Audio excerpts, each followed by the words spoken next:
The comments were already there when she woke up. That's the part that stays with her. Not the photograph. The comments. She sees her name first, tagged by a college acquaintance she hasn't spoken to in 3 years. No message with it, just a tag. The kind people use when they want you to see something but don't want to be the one to say it out loud. She clicks it. The photo loads. Outdoor shot.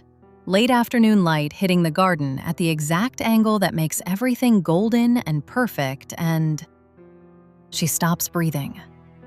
Not her face. She barely registers her face. It's what's underneath the dress.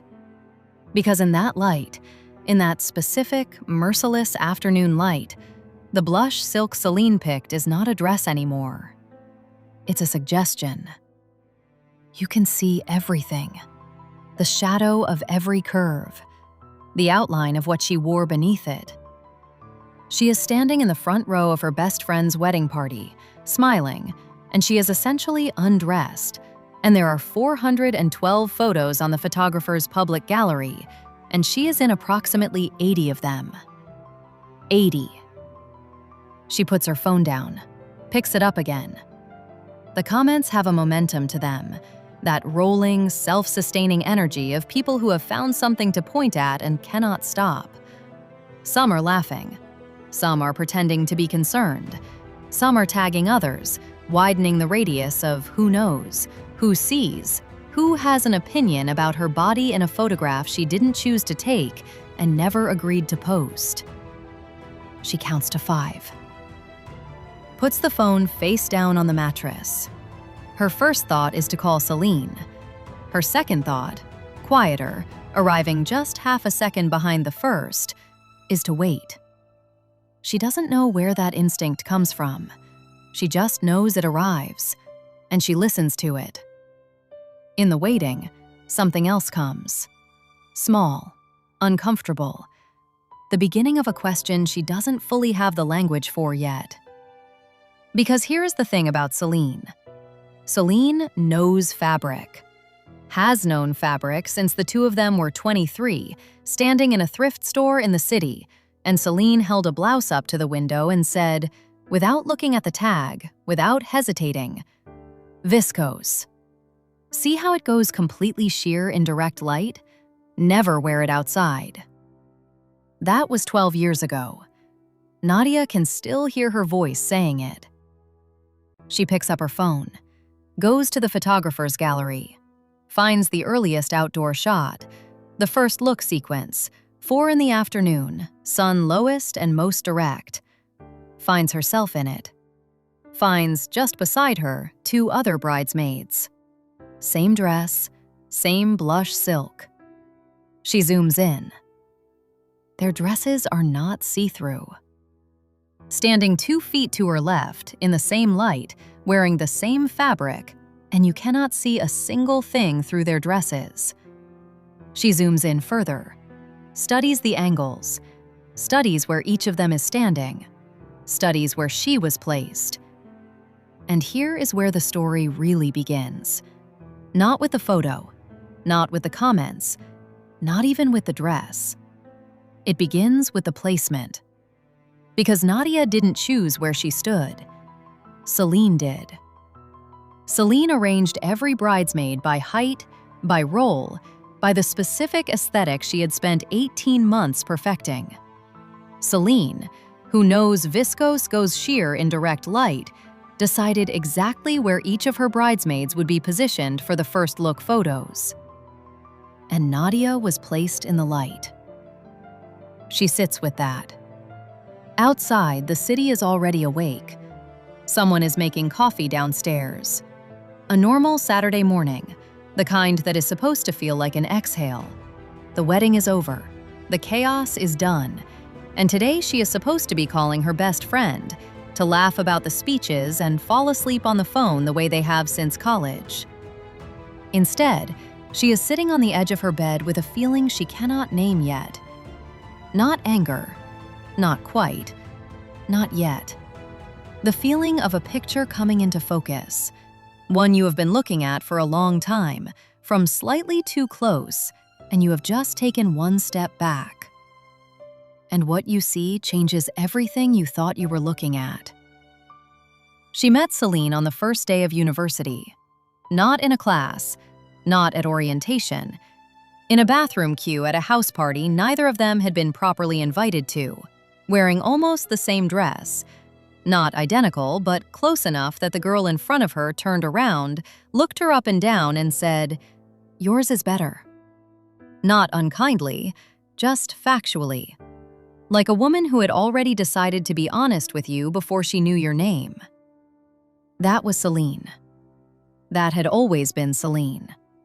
They were inseparable inside of a month. The kind of friendship that forms fast and sets hard.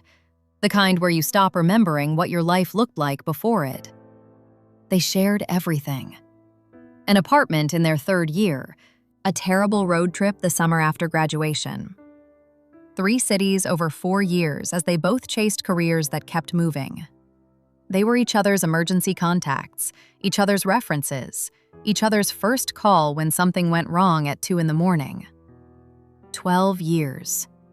And Nadia would tell you, even now, even sitting on this bed with her phone in her hand and 80 photographs of her own body stripped of its dignity on the public internet, she would still tell you that there was no one she had ever trusted more. Which is exactly why the question forming in her chest right now is so difficult to hold. Here is what she knows about Celine. The real Celine, not the one in the wedding photos with the practiced smile and the perfectly lit veil. The one only people who've known her long enough get to see. Celine is brilliant. Genuinely. She sees things other people miss. Patterns, angles, the specific way a room is arranged to make one person feel smaller than everyone else. She has a gift for reading situations, and an even sharper gift for managing them. In a different life, in a different set of circumstances, you would call it genius. In this life, in the particular context of being her friend, you learned to call it something else. You learned to call it the way she always chose the restaurant, always planned the trips, always suggested what you should wear and in what order you should do things, and which version of your own story was the most flattering to tell. Not controlling. She would hate that word, and honestly, it wouldn't be accurate. More like curating. Celine curated everything, including the people around her, including Nadia. And Nadia had always let her. Because the alternative, pushing back, insisting on her own preferences, taking up space in the friendship in a way that required Celine to adjust, felt like more trouble than it was worth. Because Celine was funny and brilliant and the most loyal person she had ever known. And nobody is one thing. And you don't throw away 12 years because someone always picks the restaurant. That's what she had told herself. She is telling herself something different now. If this story is already pulling at something in you, that specific discomfort of watching someone you trust rearrange the world around you so quietly you almost miss it, stay with us. Subscribe if you haven't. This one goes somewhere you won't expect. Now, read. Because read matters. And anyone who wants to understand Celine has to understand what Reed's friendship with Nadia meant to Celine, and what Celine never quite said about it, not directly, not in a way Nadia could point to. Reed and Nadia grew up 3 houses apart. That's the whole story, or it should be. Childhood proximity. Shared summers, shared neighbors, the casual closeness that comes from being 11 years old in the same cul-de-sac at the same time. By the time they were adults, they were more like family than friends. The kind of comfortable you can't manufacture, where you finish each other's sentences and bicker like siblings, and feel genuinely nothing romantic whatsoever, and would find the suggestion almost funny. Nadia introduced them. She had told Celine about Reed for months before they ever met. Talked about him the way you talk about someone you've known so long they've become part of the landscape. When Celine and Reed finally met at a dinner Nadia arranged, she'd watched them talk and felt purely, simply happy. 2 people she loved, in the same room, getting along. That's all it was. That's all it had ever been. But Celine, from that night forward, had a particular way of going quiet when Reed and Nadia were laughing about something she hadn't been part of. A particular way of changing the subject when the conversation drifted too far into their shared history. A particular smile, not warm, not cold, something precisely in between, that arrived whenever someone pointed out how easy they seemed together. Nadia had noticed it. She had told herself it was nothing. She is no longer sure it was nothing. Celine calls at 10:17. Not a text first, not a voice note, not a carefully worded message she's had time to edit. A direct call, first thing, which means one of two things. Either she hasn't seen the comments yet, or she has, and she's decided the best move is to get there first. Nadia stares at the name on the screen for 4 full rings. Then she picks up. I just saw. Celine's voice lands immediately. No greeting, no preamble. Nadia, I am mortified. I have been on the phone with the photographer since 8 this morning. And here is what Nadia notices before a single word leaves her mouth. Celine is not crying. Celine cries. Anyone who knows her knows this. She cries at commercials, at weddings that aren't hers, at songs she's heard 100 times. She is a woman of enormous emotion, expressed loudly and often. On the morning after her wedding, on the phone to her best friend whose body has been on public display overnight, she is not crying. She is composed. And she is moving fast. I've asked him to take the gallery private while he removes the photos. He's going to re-edit and repost by Tuesday. I've already drafted something to put on my page. Just something small, acknowledging that some of the photos were posted before they'd been properly checked. I didn't want to tag you in it in case that draws more attention, but I wanted you to know before I... Celine. Silence. Did you know about the dress?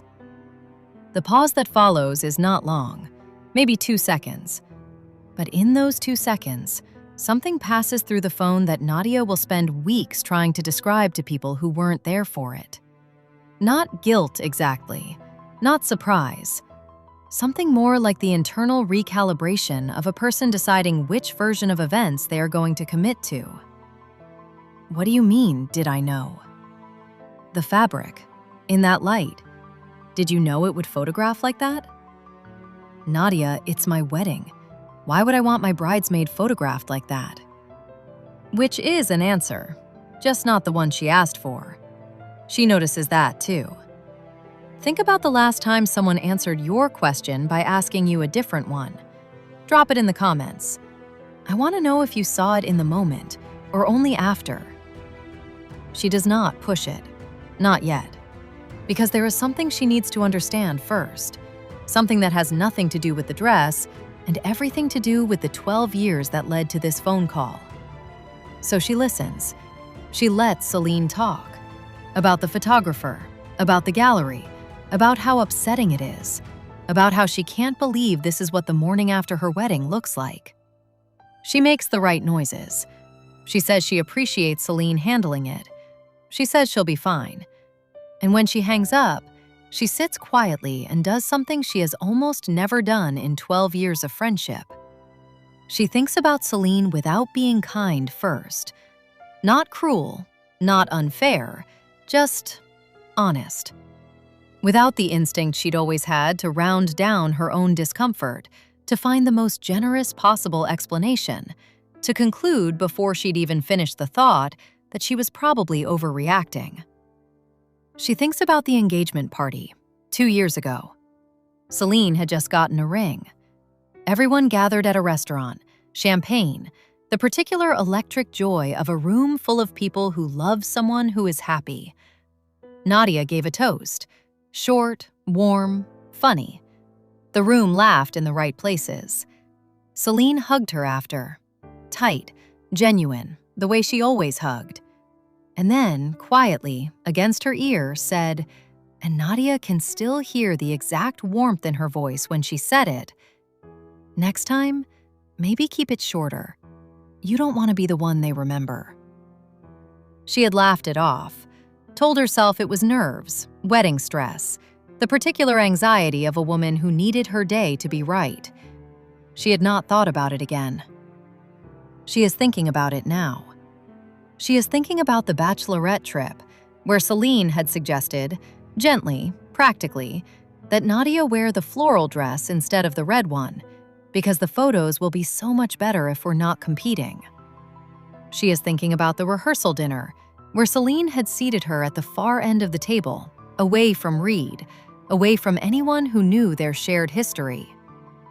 She is thinking about every small adjustment she had made to herself across 12 years to stay comfortably inside the frame of Celine's life. Small things. Individually, nothing. The kind of nothing you collect quietly over a decade until you open a drawer one day and realize how full it's gotten. Nadia opens her phone, goes back to the gallery, finds a photo she missed this morning. Taken inside, harsh flash, no natural light. All 6 bridesmaids, every dress, completely opaque. She almost doesn't message Greta. Greta is Celine's cousin, not Nadia's friend, not really. They've spent time together the way you spend time with someone who belongs to someone else's life. Polite, warm enough, never quite crossing into the territory of real. But Greta was there. Greta wore the same dress, stood in the same light, came out of those photographs untouched. And Greta had texted her that morning. Just 3 words. "You okay, love?" Nadia stares at the message for a long time. There is something in those 3 words. A particular gentleness. The kind that comes from someone who is asking because they already know the answer and wanted you to know that they know. She calls instead of texting back. Greta picks up on the first ring. For a moment, neither of them says anything significant. The soft, careful small talk of 2 people circling something they haven't agreed yet to name. And then Nadia asks, simply, because she is tired of going slowly, "Did you know the dress would do that in the light?" Greta goes quiet. Not the 2-second quiet Celine gave her, a longer one. The quiet of someone deciding not whether to tell the truth, but how much of it they can carry without dropping it. "I didn't know," she says finally. But I wasn't surprised. And then Greta tells her something. Not to cause damage, she says this first, and Nadia believes her. She says it the way people say things they've been sitting on for too long, where the telling is less about the other person and more about the unbearable weight of holding it alone. She tells Nadia about a conversation she overheard 3 weeks before the wedding. Celine and her mother. In the kitchen at her parents' house, after the final dress fitting. The door was open. Greta was in the hallway. Celine was talking about the outdoor photos, about the placement, about wanting everything exact. Her mother had pointed out that the afternoon sun would be harsh on the silk, that some of the girls might photograph strangely depending on where they stood. And Celine had said, and Greta pauses here, makes sure Nadia is ready, and Nadia says yes. Celine had said, "I know. I've already sorted the positions." Silence. Nadia hears her own breathing. "She loves you," Greta says quietly. I genuinely believe that. But Celine loves things on her own terms. She always has. And you and Reed, there is nothing between me and Reed. I know that. Celine knows that. She does, Greta agrees. She just doesn't know what to do with how much he lights up when you're in the room. And she never has. Here is the part nobody talks about. The version of jealousy that doesn't look like jealousy at all. It looks like a dress choice, a seating arrangement, a toast that runs a little long. It looks like love, actually. Like someone paying very close attention to you. And you spend years feeling seen before you realize you were never being seen. You were being managed. Nadia hangs up, sits in her kitchen. The coffee she made an hour ago is cold.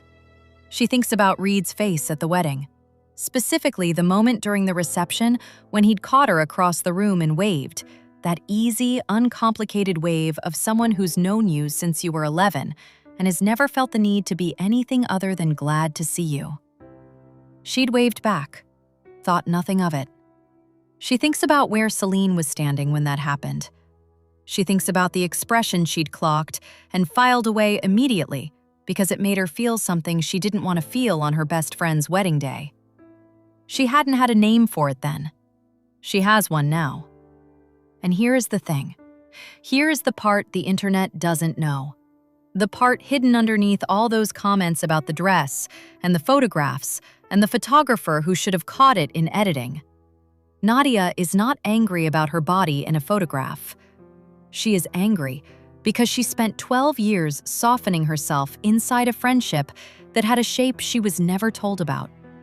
A shape built exactly around keeping her close enough to control and just far enough to diminish.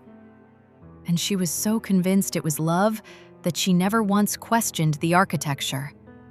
Until now. Until 80 photographs and one conversation with a woman in a hallway who'd been carrying a secret for 3 weeks because she didn't know what else to do with it. Nadia opens her phone, goes to Celine's contact, stares at it. She doesn't call. She is done being the one who reaches. The post goes up at noon. She sees it before anyone can think to warn her. A photo, not one of the outdoor ones, something from inside, carefully chosen. The two of them mid-laugh at the reception, foreheads almost touching. The particular beauty of two women who have known each other a long time. Warm light. Perfect composition. Celine has captioned it. Yesterday was the most beautiful day of my life, and this woman was at the center of it. Due to a lighting oversight in the outdoor gallery, some photos were posted before final edits were complete and have since been removed. I am heartbroken that my best friend's comfort was affected on a day I wanted to be perfect for everyone who showed up for us. Nadia, you are grace itself. I love you more than I know how to say. 412 comments inside the hour. She's such a good friend for addressing it. The bride handled this so well. Nadia is so lucky to have her. Nadia reads the caption 3 times. She finds every word it contains. She also finds every word it doesn't. There is no acknowledgement that the photos were her body on public display. No acknowledgement of what that costs a person. Not the inconvenience of it, not the logistics of it, but the actual human weight of waking up to strangers pointing at you. There is no apology directed at Nadia's experience. There is only Celine's heartbreak, Celine's intention, Celine's love. The post is not about Nadia. It is about Celine's image of herself as someone who loves Nadia. Those are 2 completely different things, and it has taken Nadia 12 years and 1 photograph to understand the difference. She screenshots it, puts her phone down, picks up the cold coffee, and drinks it anyway because she needs something to do with her hands. That's when Reed calls. She almost doesn't pick up, not because of anything between them. There is nothing between them. There has never been anything between them. But because she does not know what version of this story he's been given. Celine's version moves fast and lands clean. By now, he might believe the lighting oversight. He might be calling to check on her on his wife's behalf, which would be its own particular kind of awful. She picks up. Hey. His voice is careful. Not scripted. Reed has never been scripted in his life, but careful in the way of someone choosing their words with more attention than usual. How are you doing? I've had better mornings. Yeah. A pause. I saw the post. Another pause. Longer. The kind Reed only takes when he's deciding whether to say a true thing. She knew, Nadia. The words fall into the room and don't move. Reed, I'm not doing this to blow anything up. I need you to know I told her it wasn't okay. Last night, before I told her. She said it was an accident. And I wanted to believe her because it was our wedding day and I wanted to believe her. His voice drops. But she knew. How do you know she knew? because I was standing next to her mother at the fitting. I heard the same thing Greta heard. And when I brought it up last night, she didn't deny it, Nadia. She just said you could handle it. That you were always fine. That you were... He stops. That you were stronger than you let people think. Stronger than you let people think. She turns that sentence over, looks at it from every angle. Because on the surface, it sounds like a compliment. Said a certain way, about a certain person, it is a compliment. But said by Celine, about Nadia, after 12 years of watching her absorb every small indignity and make it smaller still, and keep going, it isn't a compliment. It's a justification. It's the thing you say when you want to do something to someone and need a reason to feel clean about it. She is strong, so she can take it. So it doesn't count. So you don't have to feel the full weight of what you've done, because she'll be fine. She's always fine. That's who she is. The woman who absorbs, adjusts, and keeps on loving you regardless.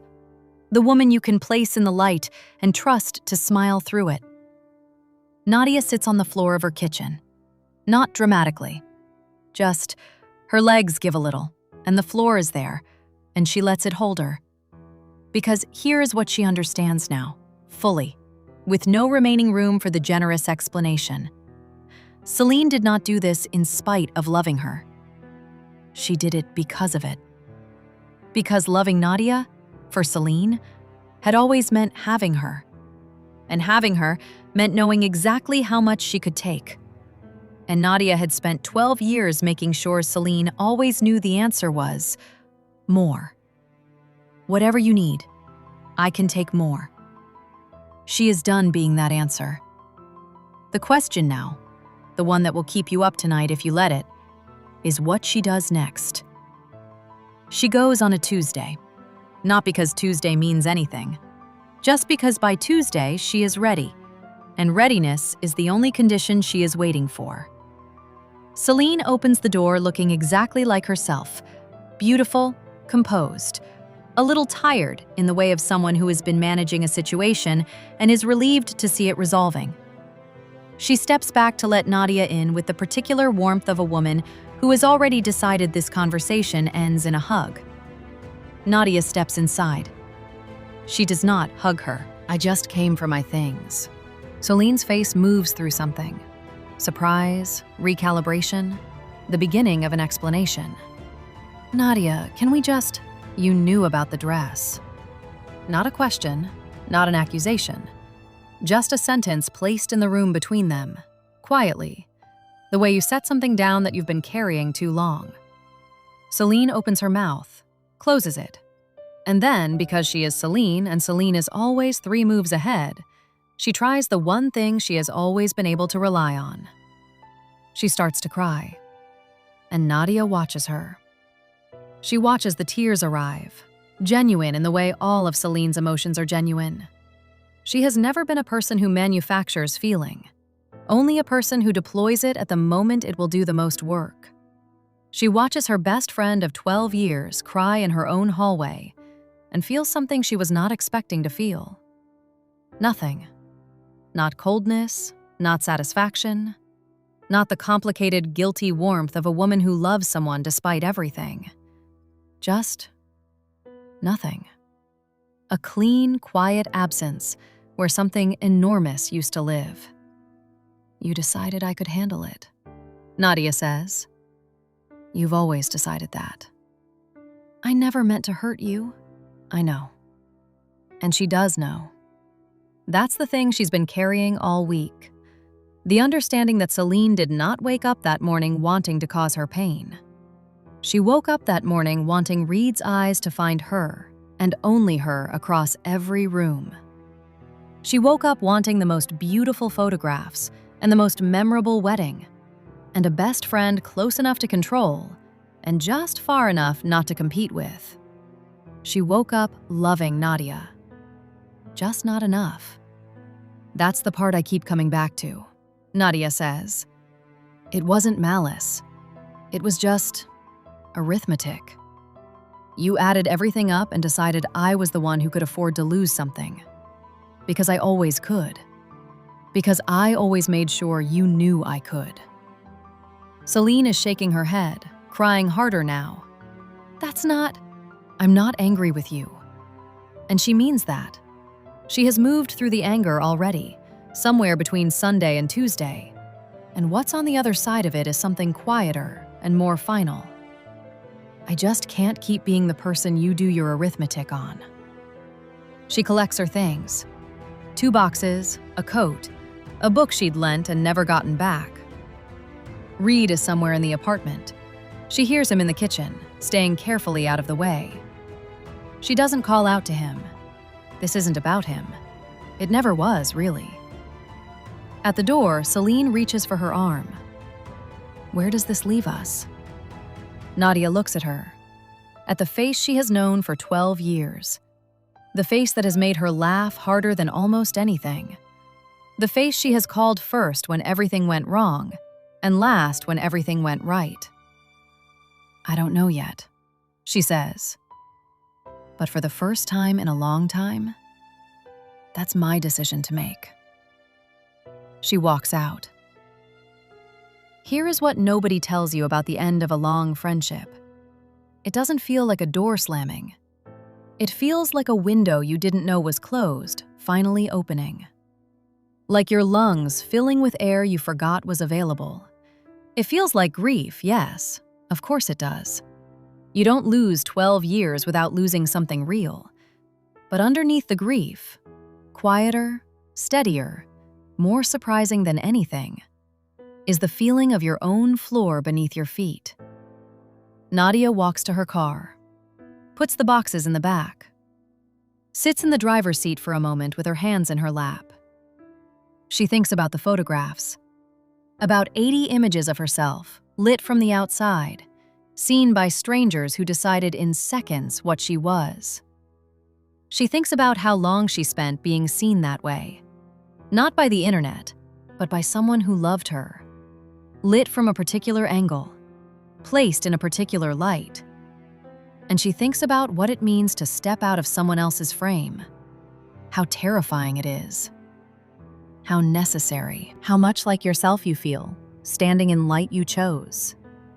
Here is what I need you to sit with. The people in your life who call you strong, who count on your strength, who factor it into their decisions about what you can absorb.